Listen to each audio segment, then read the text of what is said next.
Occupational English Test. Listening Test. This test has 3 parts. In each part, you'll hear a number of different extracts. At the start of each extract, you'll hear this sound. You'll have time to read the questions before you hear each extract, and you'll hear each extract once only. Complete your answers as you listen. At the end of the test, you'll have 2 minutes to check your answers. Part A. In this part of the test, you'll hear 2 different extracts.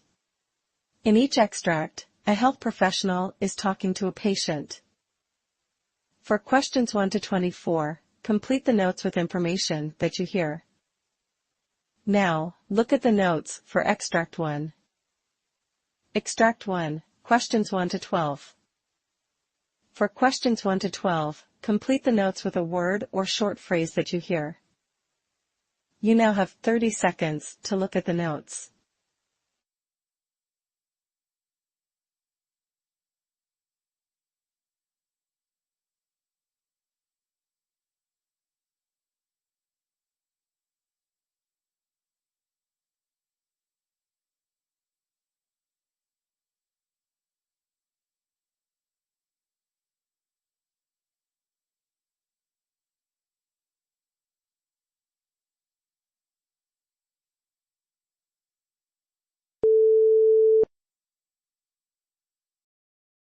Good morning, Doctor. Good morning, Mr. Thompson. It's nice to see you again. How have you been since our last visit? I'm doing okay overall, but I've still been having that wheezing, especially when I lie flat at night. And when I do a bit of walking on the treadmill, I get short of breath. I'm sorry to hear that. Let's start with the wheezing. You mentioned lying flat. Does it ever wake you up from sleep? Yes, I sometimes wake up gasping a bit. I've been using my albuterol inhaler, which helps a little, but it's not completely gone. Understood. We'll want to keep monitoring how often you need that rescue inhaler at night. Now let's talk about your reflux. You mentioned heartburn? Right, I get a burning feeling over my chest, mostly at night or after meals like pasta with tomato sauce, and when I have my morning coffee. That sounds like classic GERD. We'll trial a proton pump inhibitor twice daily for several weeks and see if it helps both the heartburn and any reflux-induced wheezing. How about your blood sugar readings? I check fasting, and it's between 95 and 115. 2 hours after meals, I'm around 140. Metformin gives me headaches at first, but now I tolerate it fine. I'm also on glipizide. Those numbers are pretty reasonable. We'll recheck your A1C tomorrow with the labs and see if any adjustments are needed. Let's review your cholesterol. You've been taking simvastatin 20 milligrams, splitting to 10 milligrams daily? Yes, my LDL is still above goal, though. Okay. After we get your repeat lipid panel tomorrow, fasting at 9 a.m., we'll consider increasing your simvastatin to 40 milligrams if your LDL remains over 100. Your blood pressure, any issues with the medications? I ran out of my atenolol, the prescription expired. I'm still on nifedipine and HCTZ and haven't felt dizzy. I'll refill the atenolol for you. We'll check your logs over the next month to ensure we're hitting your targets. One more thing. How are you doing with sexual function? I have some mild erectile difficulty. Erections aren't firm enough or lasting, and sometimes I'm a bit premature. Thank you for sharing that. Once we get your PSA and a prostate exam done tomorrow, if everything's clear, we can start you on Levitra, 2 pills twice a month with refills, and reassess how you're doing in our follow-up. I'd like to repeat a few labs and studies first thing tomorrow. Fasting lipid panel, A1C, PSA, and a urinalysis. Sounds good. I'll come in before breakfast. Great. We'll also schedule an ophthalmology exam for September 23rd to keep an eye on your diabetes, and please arrange for a podiatry visit soon. Will do. Lastly, your PFT shows a mild obstructive defect. Let's repeat that in 12 months unless your symptoms worsen sooner. Okay. Let's plan to meet again in 1 month to review your labs, adjust your statin if needed, start the reflux meds, discuss the ED treatment, and look at your blood pressure logs. Meanwhile, keep up with your home glucose checks, and let me know if anything changes. Thank you, doctor. I appreciate you taking the time. You're welcome, Mr. Thompson. Take care, and I'll see you tomorrow for labs.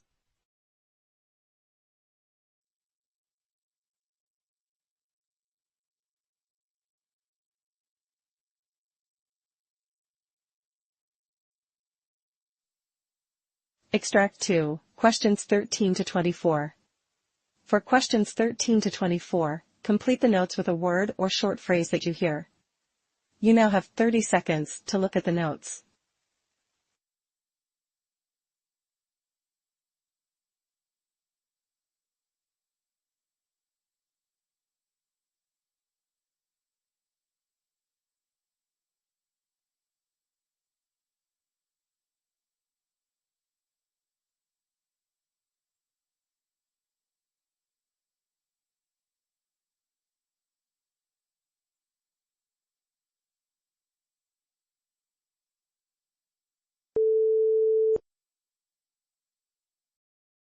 Good afternoon, Mr. Delgado. What brings you in today?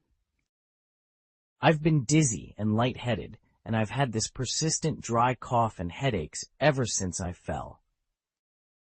I'm sorry to hear that. Tell me more about the fall. It was about 6 weeks ago. I slipped and hit my head and neck on the concrete. That must have been painful. Since then, you've had dizziness when you move your head. Yes, I feel a constant spinning sensation, especially when I turn my head, and my neck hurts all the time. And how are you sleeping with the dizziness? Not well. The cough wakes me up several times a night, 4 or 5 times, and I've been having headaches every day. You mentioned a dry, hoarse cough lasting 4 months. Have you tried anything for it? I tried Zantac, but it didn't help. Understood. Any history of lung exposures?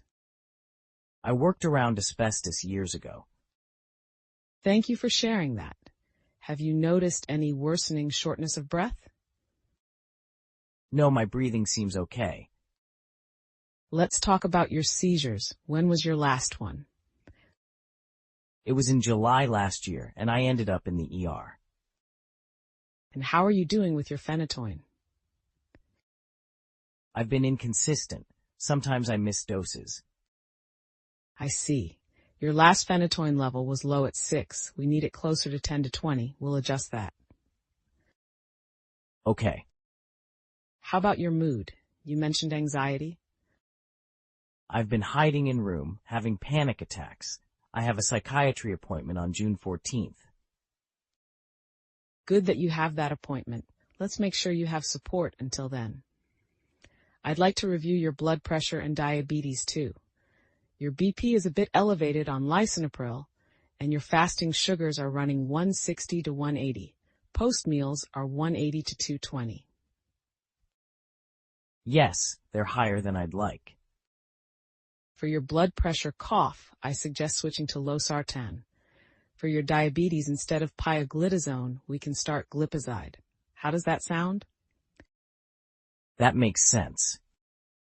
I'm going to increase your phenytoin to 330 in the morning. Schedule naproxen twice daily for your headaches and neck pain, and reinstate duloxetine while we wait for the formulary approval. Thank you. We ordered a chest x-ray today given your asbestos history and cough. If that's abnormal, we'll get a chest CT. I'm also referring you to ENT for persistent hoarseness. Sounds good. I've administered your pneumococcal vaccine and placed orders for your annual hepatitis C monitoring, colonoscopy, and diabetes eye exam. We'll have you back in 4 weeks to check your phenytoin level, review how you're tolerating the new medications, and reassess your symptoms. I appreciate it, doctor. You're welcome, Mr. Delgado.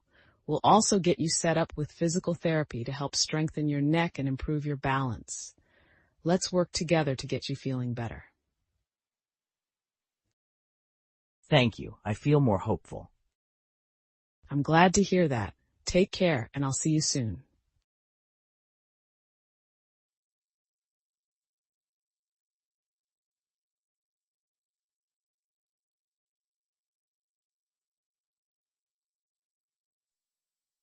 That is the end of Part A. Now look at Part B. Part B. In this part of the test, you'll hear 6 different extracts. In each extract, you'll hear people talking in a different healthcare setting. For questions 25 to 30, choose the answer A, B, or C, which fits best according to what you hear. You'll have time to read each question before you listen. Complete your answers as you listen. Now look at question 25.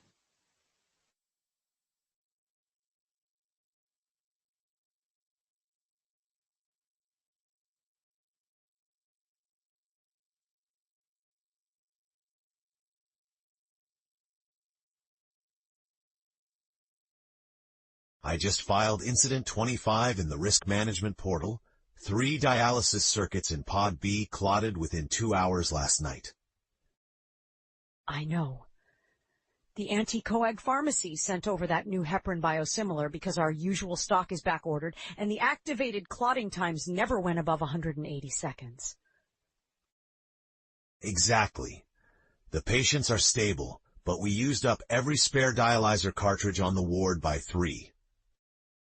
On top of that, the vascular access team is furious. Each catheter needed urokinase salvage, and we're down to our last 2 vials.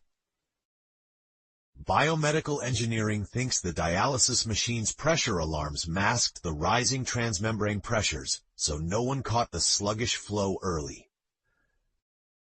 I've requested a lot release test on the biosimilar. Quality wants samples within the hour, or they'll quarantine the entire batch. Do you think we should pivot back to regional citrate anticoagulation until supply stabilizes? Possibly. But the nephrologists worry about calcium shifts with our liver failure patients. We'd need continuous ionized calcium monitoring.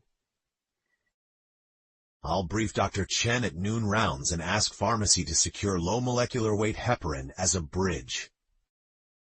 Good plan. Meanwhile, I'll draft an SBAR for evening shift so they're ready if another circuit starts clotting.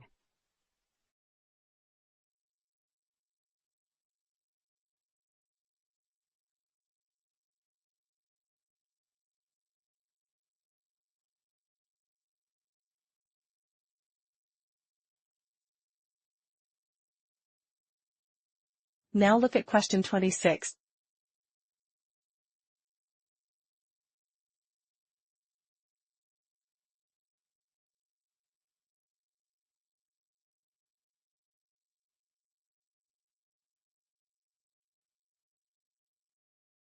Ticket 26. Just pinged my phone. The new voice-activated infusion pumps are misinterpreting Cree commands and stopping mid-dose. Yes, I heard a pump pause when a family member greeted the patient in Cree. The phoneme recognition thinks Tanisi sounds like cancel. That's dangerous. These pumps deliver vasoactive drips, and a sudden stop could crash a patient's pressure. Linguistics says the algorithm was only trained on English, French, and Spanish accents. Indigenous languages weren't even in the test set. We could disable voice mode, but facilities already pulled the tactile keypads for infection control reasons.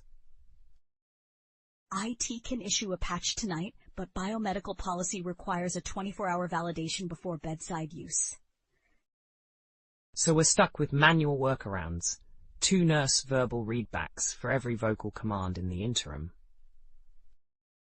Yes, and we've posted a sign in each room. Use English voice commands only until further notice. It feels exclusionary, but safety has to come first right now. Let's loop in the cultural liaison to craft a respectful explanation, and I'll log a service deviation so the vendor accelerates language updates. Agreed. I'll also add a competency check for staff to recognize silent pump fails until the patch passes validation.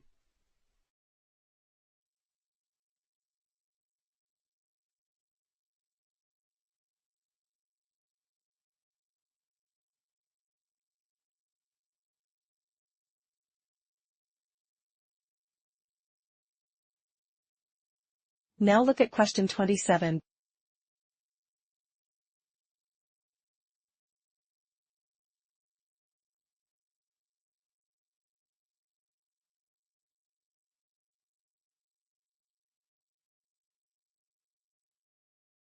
I reviewed the new tele-ICU protocol draft this morning, and I'm concerned about the liability provisions for nurse practitioners when they manage ventilator settings remotely.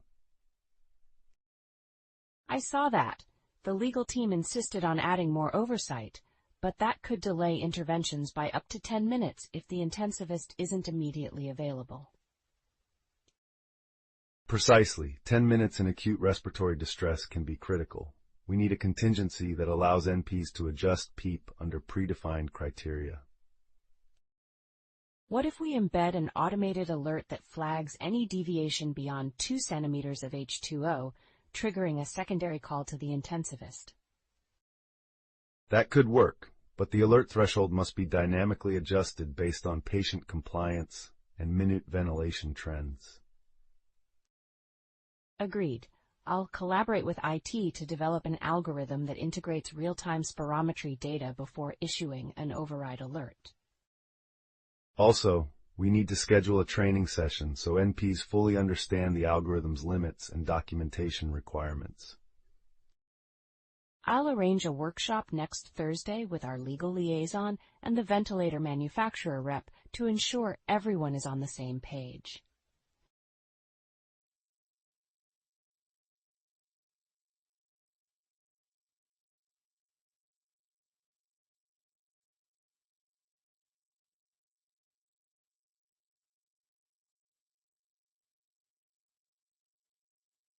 Now look at question 28.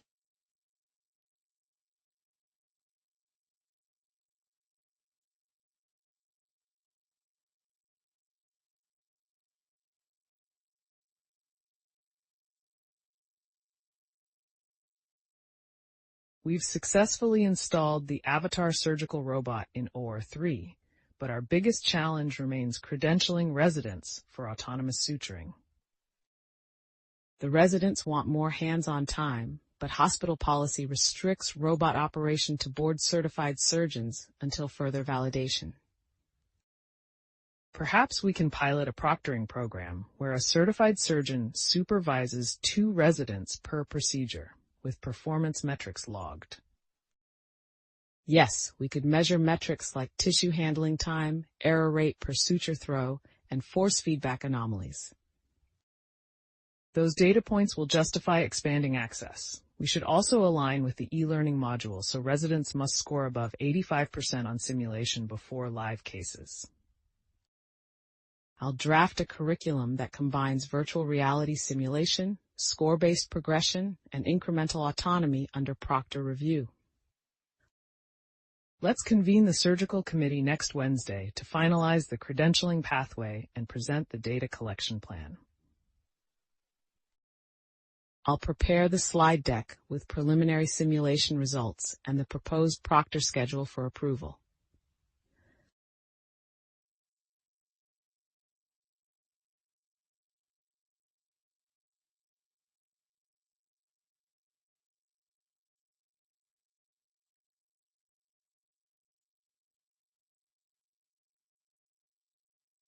Now look at question 29.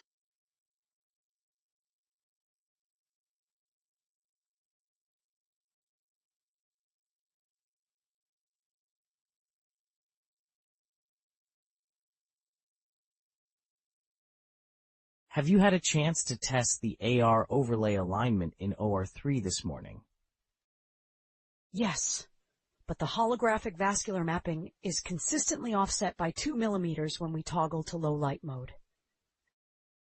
That margin could lead to serious misplacements during neurosurgical procedures. I think we need to recalibrate the depth sensors. Agreed. I've contacted the vendor to push a firmware update, but they're backlogged. As an interim, we can manually adjust the Z-axis scaling for each case. Manual adjustments will slow turnover time, but patient safety takes priority.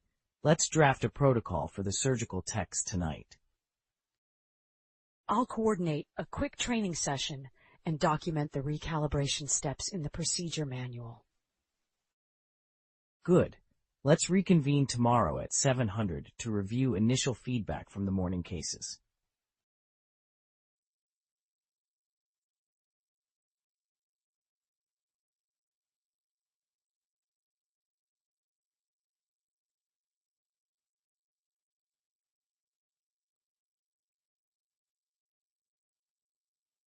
Now look at question 30.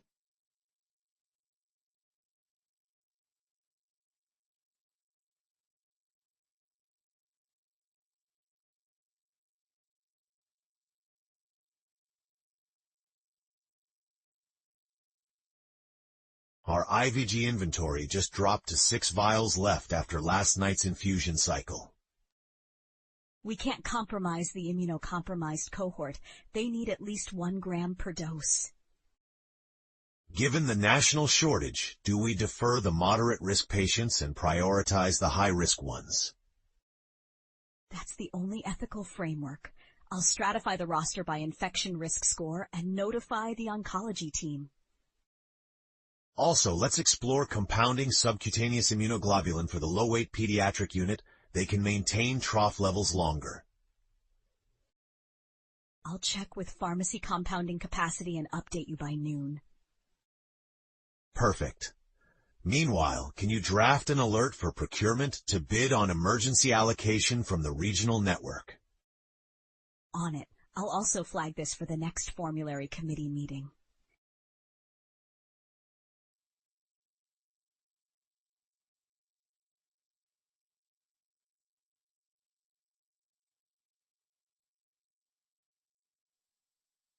That is the end of Part B. Now look at Part C. Part C.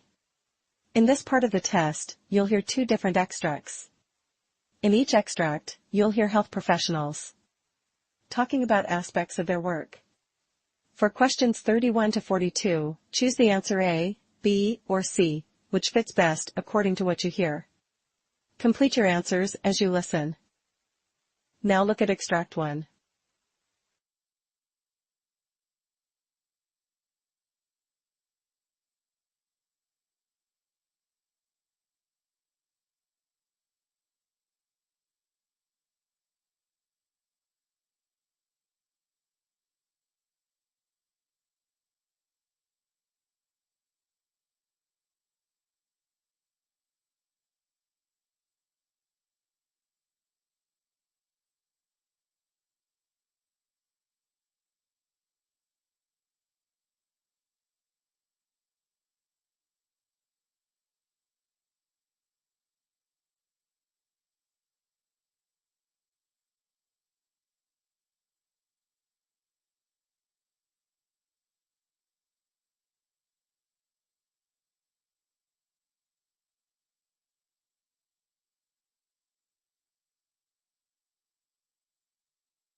Dr. Alvarez, thanks for sitting down with me.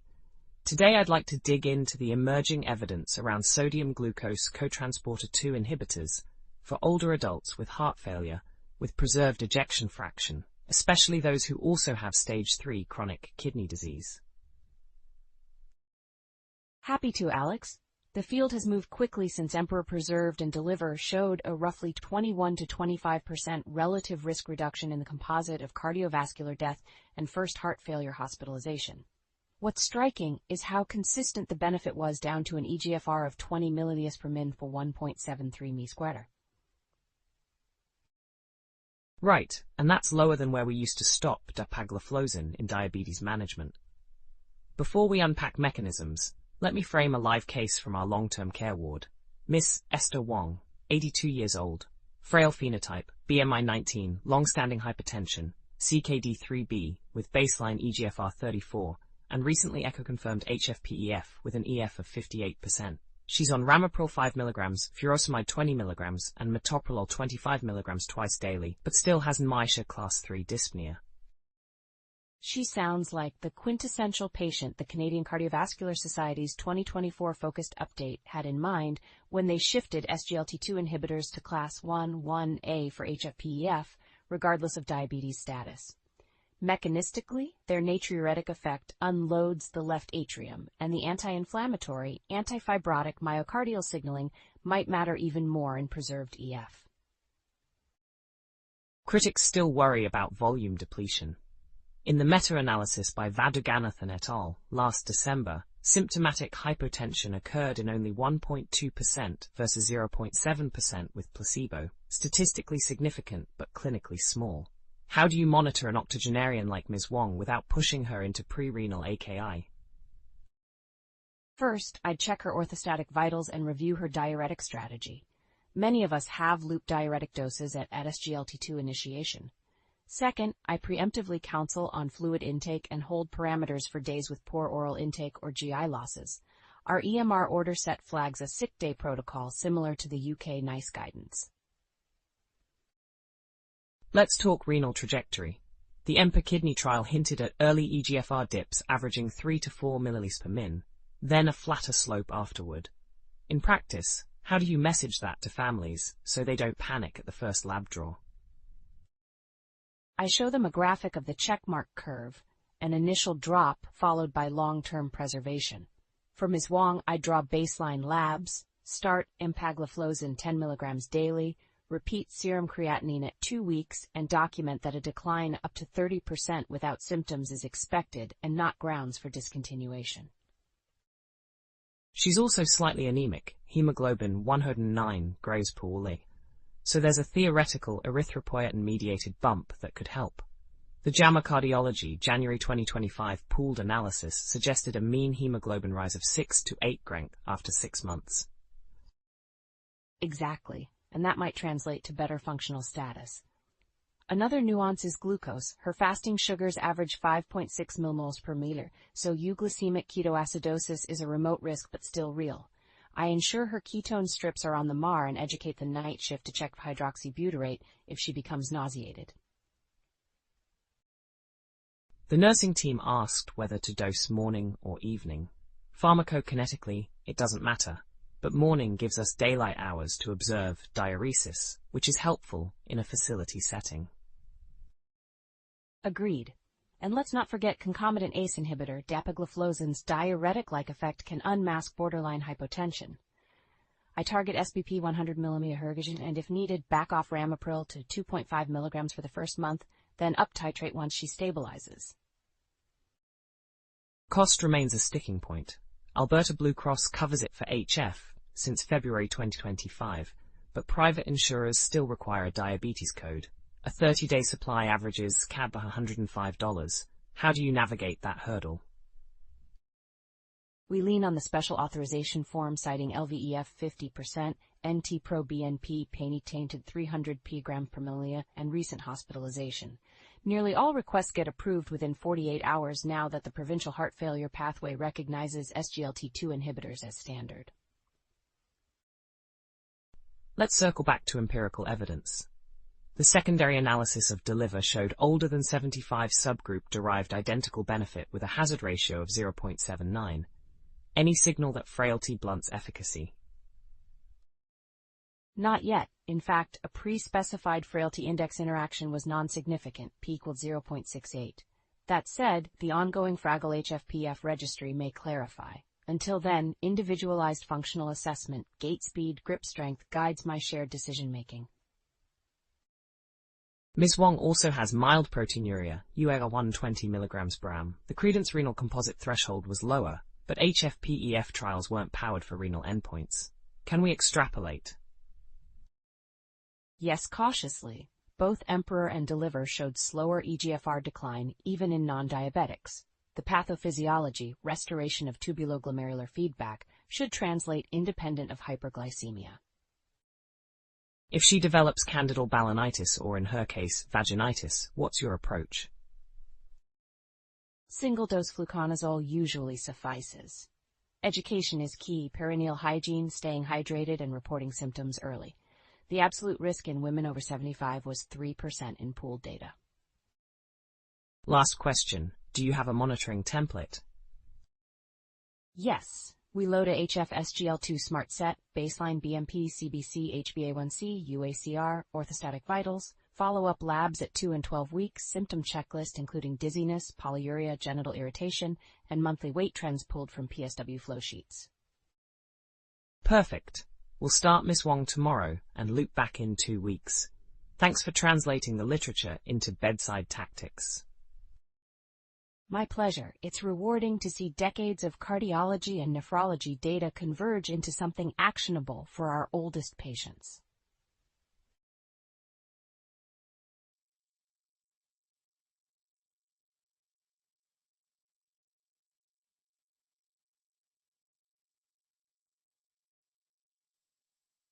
Now look at Extract 2.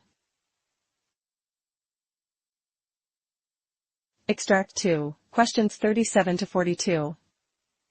You now have 90 seconds to read questions 37 to 42.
Good afternoon.